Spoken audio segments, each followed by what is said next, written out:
নমস্কার বন্ধুরা, এসে গেছি নতুন একটা ভিডিও নিয়ে। আপডেটের কথা তো আমরা সব সময় বলি, কিন্তু যেহেতু আইপিএল আসতে চলেছে, তাহলে আজকে আমরা এমন 5 জন প্লেয়ারের কথা বলবো যারা ক্যাপ্টেন হিসেবে আইপিএল এর সব থেকে বেশি রান বানিয়েছে।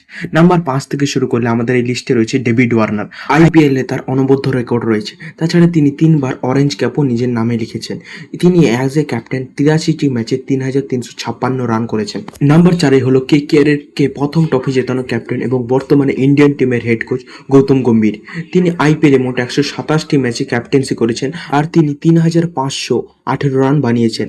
নাম্বার 3-এ রয়েছেন এমআইকে 5বার এবং ইন্ডিয়াকে 2বার আইসিসি ট্রফি জেতানো ক্যাপ্টেন রোহিত শর্মা। ক্যাপ্টেন হিসাবে তিনি 157টি ম্যাচ খেলেছেন এবং 3986 রান করেছেন। নাম্বার 2-এ রয়েছেন ভারতের সব থেকে সফল ক্যাপ্টেন এবং হেলিকপ্টার স্বরের নির্মাতা মহেন্দ্র সিং ধোনি। 2004 ইনিংসে তিনি মোট 4753 রান বানিয়েছেন। নাম্বার 1-এ রয়েছে ক্রিকেট বিশ্বের একমাত্র রাজা এবং যার মাথার উপর রয়েছে অনবদ্য রেকর্ডের তালিকা, আইপিএল এ সর্বাধিক রান বানানো ক্যাপ্টেন বিরাট কোহলি। তিনি 142 ইনিংসে 4994 রান বানিয়েছেন।